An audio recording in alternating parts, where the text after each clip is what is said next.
Welcome to the Sportscast, June 14th, 2018. And if you haven't yet, please subscribe on YouTube and on iTunes and also on Periscope. Follow us on Periscope. Our streams are going through Periscope.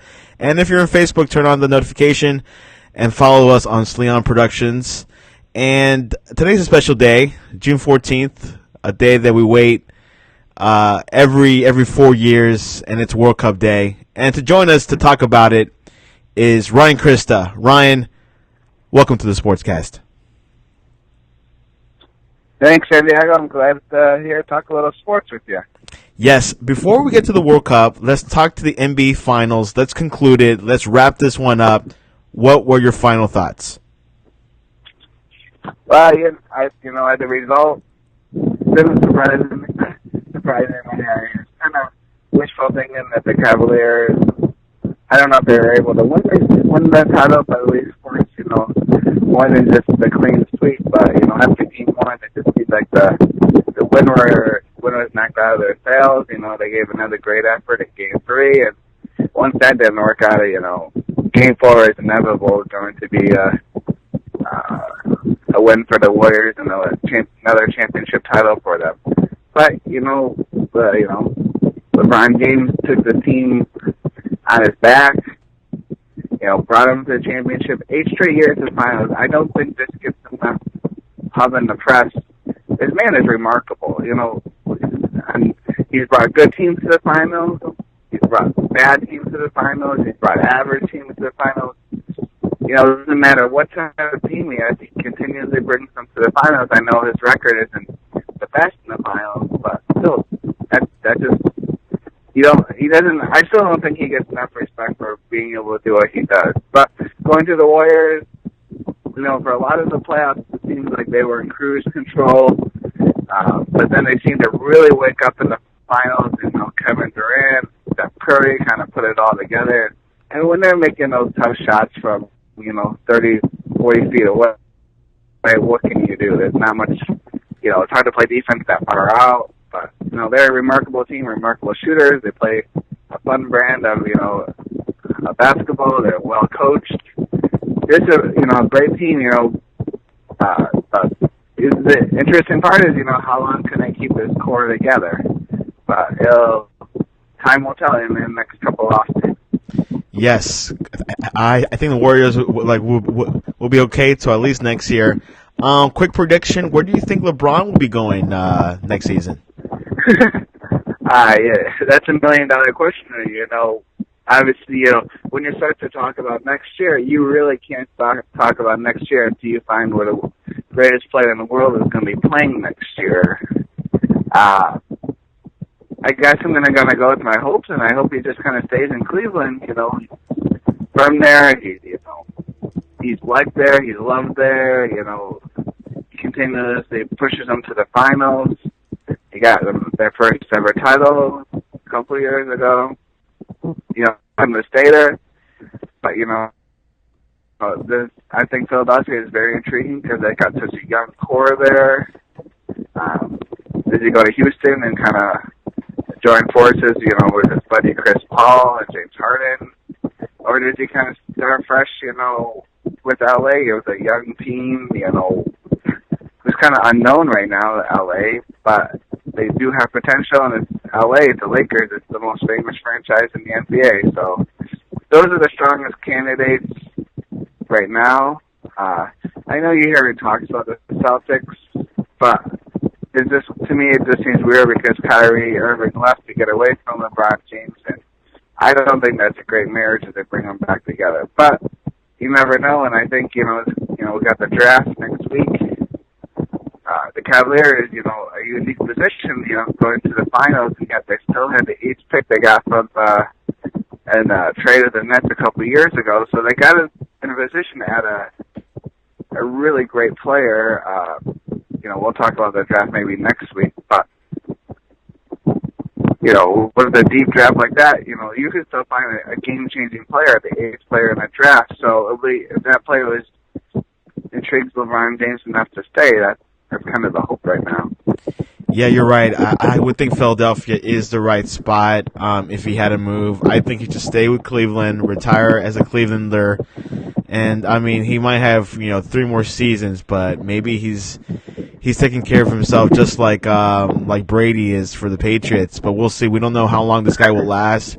I mean, think about this, Santiago. He played in all 82 games, and then they played 25 playoff games this year. And he's playing he's playing almost the whole game. That's a heck of a lot of toll on anybody's body. And it kind of showed in the finals, the last couple of games. He just didn't seem to have that, extra gear that he had, especially in game one.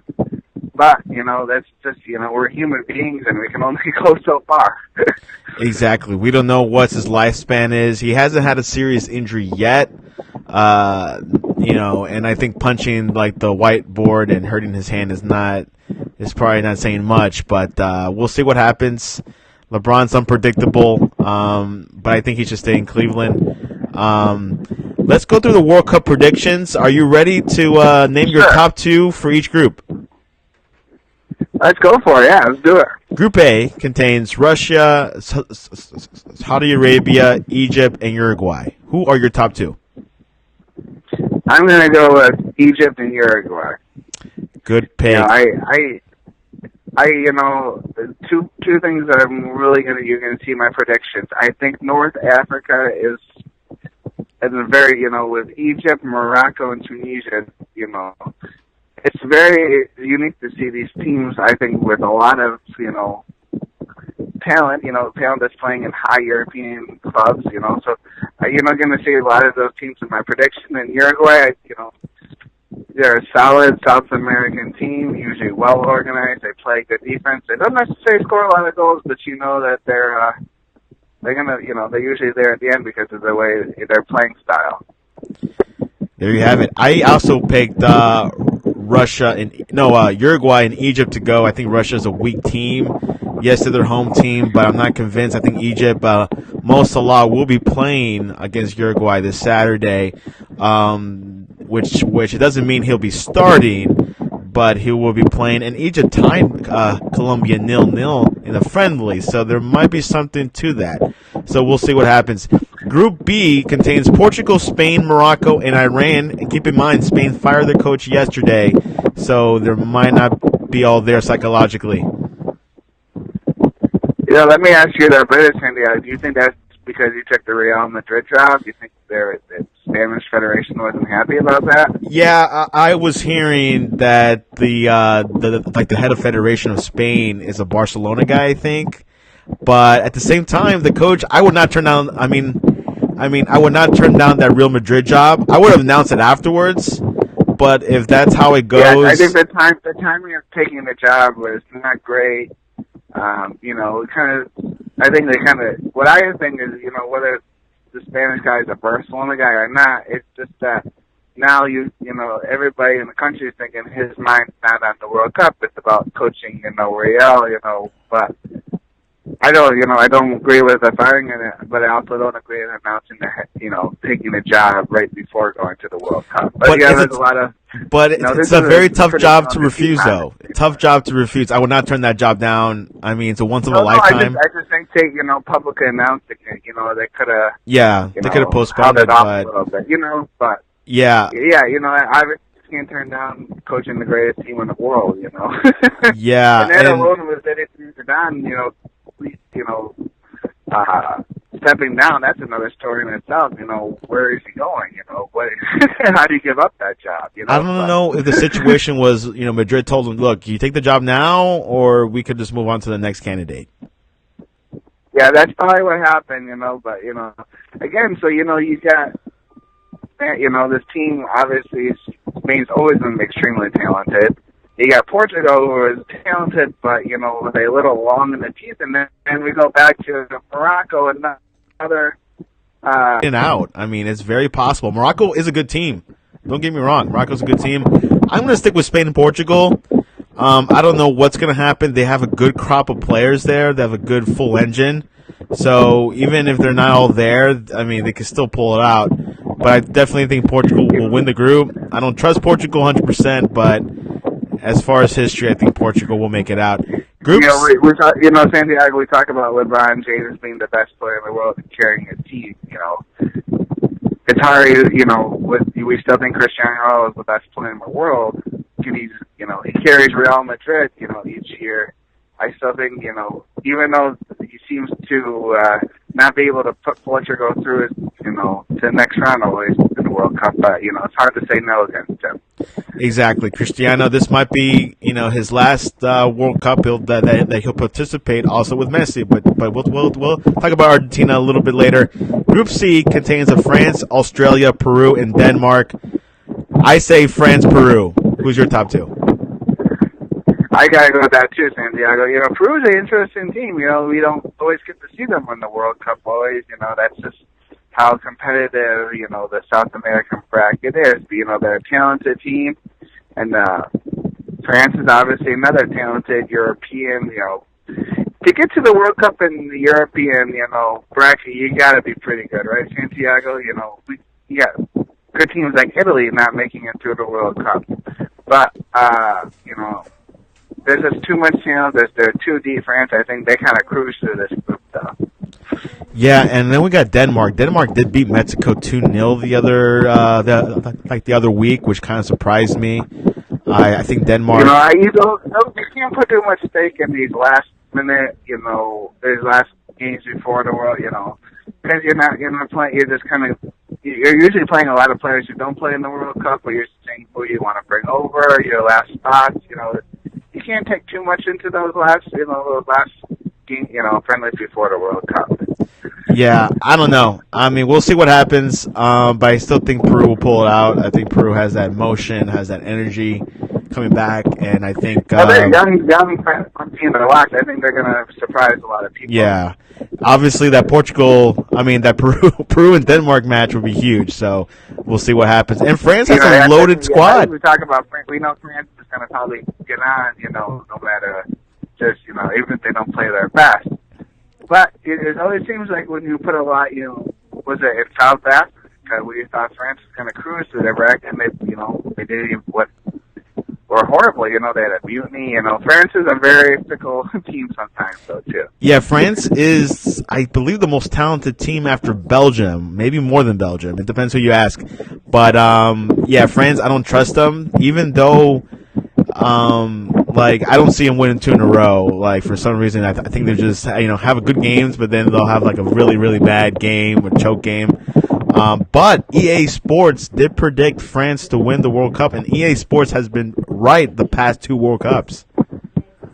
Okay, we'll see what happens, But we just said they're very talented, but, they continue to, when you get to the knockout round, can they put all these games in a row to win? Like my friend Alan Thing says, you got to be perfect in the World Cup to win it. But, well, I don't know if I agree with that, but there's some you don't have to be perfect, but you got to be pretty close to. You got to be consistent, and you got to be lucky too, because you're probably going to have to win a close game. You're going to have to win one that probably penalty kicks. When you get to the knockout. Exactly. Group D contains Argentina, Iceland, Croatia, and Nigeria. Who's your top 2?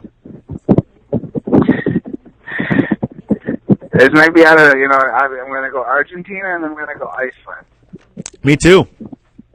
We talk about Iceland, they had that big run in the Euros, but, again, they turn around and they qualify for the World Cup, Santiago. This is I just kind of love that story. Maybe it's wishful thinking, obviously the USA not being there, I'm looking for storylines in this, World Cup to kind of follow, and I'm a big Vikings guy right now, Santiago.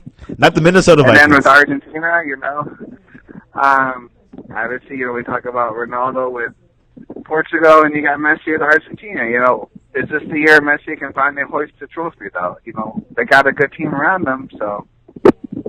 Yeah, I think Argentina for sure will win it. I think this Argentina team is a weaker team from 4 years ago, but they're still loaded with stars. Iceland, they're going to battle a lot with Croatia for sure. Croatia does have Modric and Rakitic. Nigeria, African teams, I don't trust them. They usually kind of fall back during the World Cup. Some type of payment issue they have with their federation. They don't pay their players, so they're like like the whole locker room, is lost. But yes, they're very, I think you got to separate. You got your North African teams, a little bit more stable, because, they come from a different lifestyle, and then you got your home, your body, with Nigeria and Senegal, well, you got talented teams, they're very usually offensively minded, they usually very weak on the defensive end, and when things go bad, they tend to snowpile because, they don't have that great cohesion. It's funny, like, looking at these groups, I think Group D is a pretty tough group. It's a very tough, because as I say this about Nigeria, there's talent on that team, Santiago. They got Victor Moses and Wobie. Yes, But then I always go back, you got the Nigeria, or back in the day, Ivory Coast. Those teams were extremely talented, but yet they could never get through the group stage, it seems like, or Ghana, those are extremely talented, but when it comes in, they don't always get it. Group E contains Brazil, Switzerland, Costa Rica, and Serbia. This is also a tough group. Yeah, you would think Brazil. You're gonna go with the big guy in Brazil. It's hard to say no to them. Obviously, you can't. But and then I've been thinking about this, and I'm gonna go Serbia. Yeah, Serbia's a good team. I say Costa Rica. I think Costa Rica will bring some emotion to it, and they'll find a way to get out. Hey, Costa Rica was, I usually don't watch many other Costa Rican teams other than when they're playing in the United States, but they play a good brand of soccer. They're, they got some good speed on there, good skill, but it's, as we find when we watch the United States and they go into the World Cup, the World Cup is a different beast than, CONCACAF World Cup qualifying. That's where your teams like Costa Rica and they struggle when they get to the World Cup because it's a lot different. They're not used to playing the speed and the you see across the world.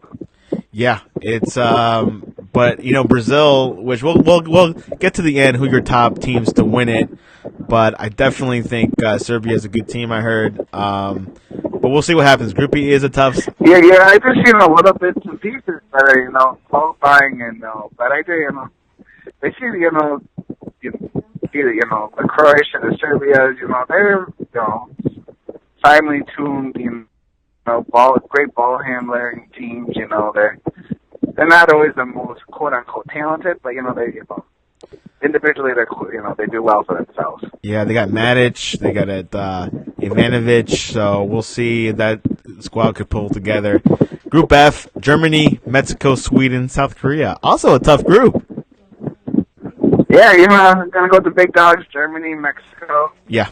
I know everybody, they keep on saying a U.S. fan, you should cheer for Mexico. That's, I don't believe in that that whole concept. No, I don't believe in thank you, Santiago, because I also don't, because, as a traditional American sports fan, as a Denver Broncos fan, when they're out, I'm not cheering for the Chiefs, that's not me, That's not the way to go. But I think Germany, Mexico will pull out. I think the Sweden might, pull a fight, but I think Mexico has the edge. I think, you're talking, South Korea, will give people a good game, but, talent is, will rise at top. So you're kind of battling between Mexico and Sweden. That's obviously going to be the, game to watch in this group. Yeah, I mean, Sweden and Mexico will definitely, will probably battle for second, but I think Mexico has always had a good World Cup. Has always make it into the second round, but they can't get to the quarters. That's their problem. Yeah, we'll see. Which the U.S. has, and the U.S. has been to a semifinal back in 1950. A long time before we came on Earth, Santiago. Group G contains Belgium, Panama, Tunisia, and England. You would think it would be Belgium and England. That's what I'm going to pick, but, don't rule out Tunisia, right, Santiago? North Africa. You know that North Africa team. You know, we talked those Morocco, Egypt, Tunisia. Well, you know, but I think Tunisia being the third of those teams, you know, it's probably not going to. But you've got Belgium and England, which I think I'm excited to hopefully watch that game. You know, in group play because you got a lot of talent. And, you know, you got some of the Europeans' best players on the field. I remember watching, you know, the Belgium-U.S. team in the World Cup a couple of years ago where they knocked us out, you know, and Tim Howard had the game of his life because, you know, that midfield for Belgium, while they were just so young, was so dominant, and they were just running up and down the field against us, you know. We're probably lucky to say, you know, had that game sending into extra time, you know, but they're a great team, that's for sure, and I think they're going to win the group, and England coming in second place. Yeah, I think England should pull out. They're a younger team. There's not many veterans, and I think they're young. They're just, you know, have Harry Kane, Dele Alli, and then we'll see if they can just pull out those guns and get out of the group. But you're right, Tunisia and Panama are not easy. You know, is England going to get enough goalkeeping? That seems to be the only issue when it comes to the World Cup for England, you know? Yeah. You got some of the world's greatest strikers, but you got some of the world's worst goalkeeping. True. Which now we know that they'll have a new goalkeeper starting, so it's going to be quite interesting. Group H contains of Poland, Senegal, Colombia, and Japan. Who do you think will pull it out? I got Colombia and Senegal in there, Santiago. Ooh, good choice. You know, it's funny because I know for sure Colombia will get out of the group and probably win first. I'm not convinced with Poland. I think they just have one good player called Lewandowski, but Senegal has Mane, and Senegal's a good team. So yeah, I'm not surprised with who picks. Both teams, you know, as you know, I mean, you know, dig deep into soccer, I'm sure you can find talent on both of these teams. But you know, as you know, don't get to watch a whole lot of soccer outside, you know, the mainstream, you know, soccer we see. You know, you don't hear much about the other players for either team. But you know, I just typically think of Poland. You know, they're usually big, strong guys, but they don't usually have the speed to. So I'm going to look, you know. The Senegal-Poland game, you know, is a game, you know, you circle in the group to see who wins that game is probably going to move on to the next round, you know, and I just think Senegal, even though I talk about the struggles of, you know, mainland Africa, I just think they got a lot of good matchups in this group and they're going to be able to move on. I won't be surprised Senegal comes out of the group. I would not. I'm going to stick with Poland, but Senegal is my dark horse in that group. So we'll see what happens. Who are your top three, and you can name a honorable mention, fourth, to win the World Cup?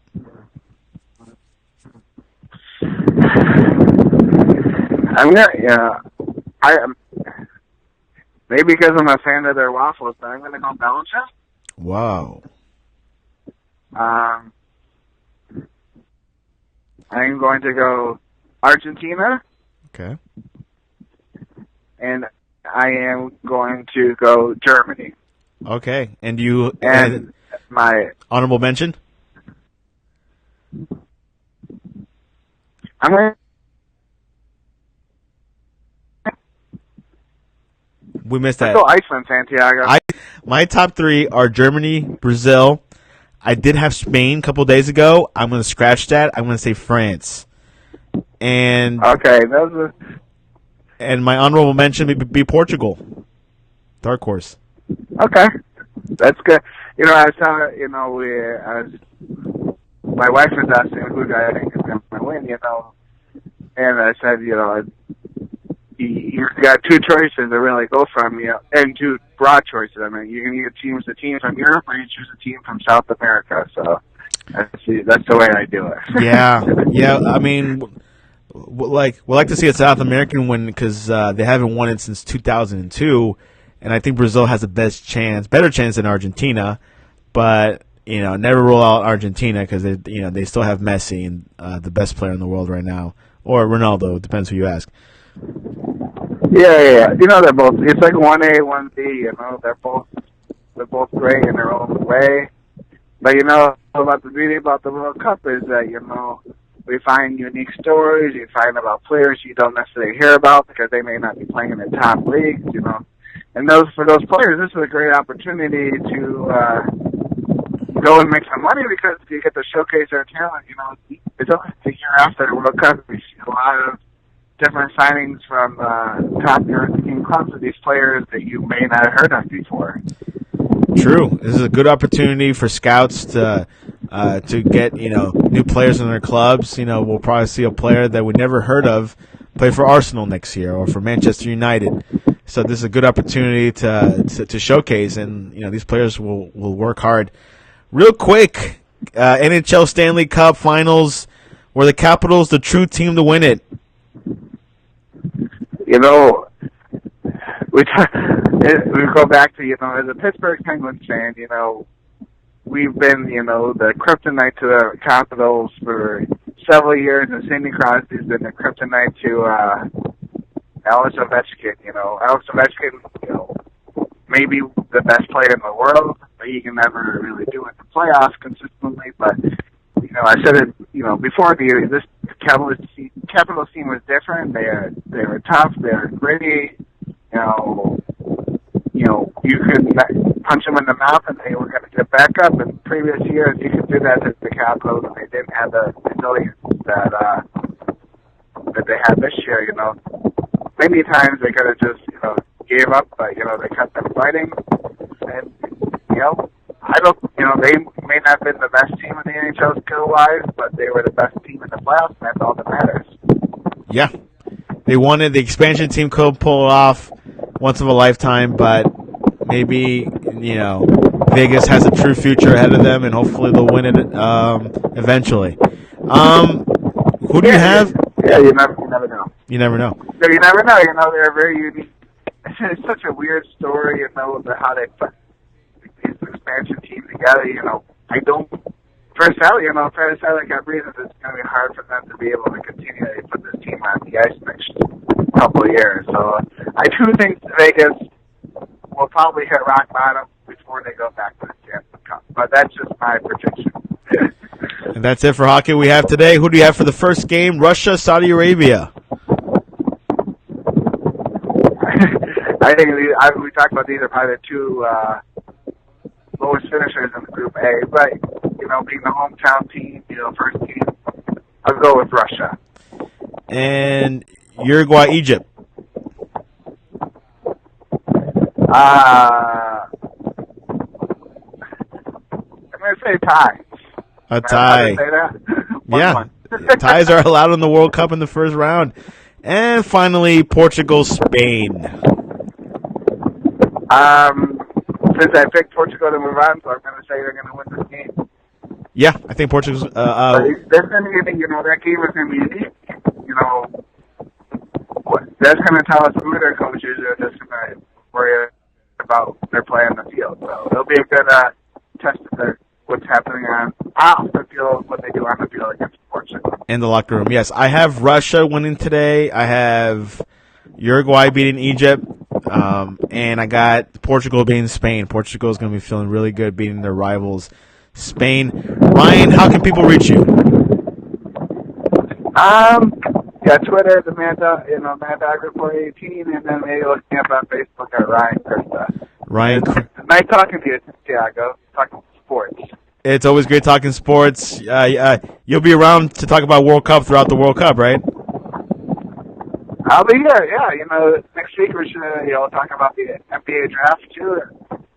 The beauty about the NBA, as soon as the finals over, you know, we got right back into that draft, and that's great. Yep, and NFL minicamps began. Julio Jones didn't show up, but we'll talk about that soon again. All right, sounds good, Santiago. It was nice talking to you. I love you, Cleveland, Mindy. Bye-bye.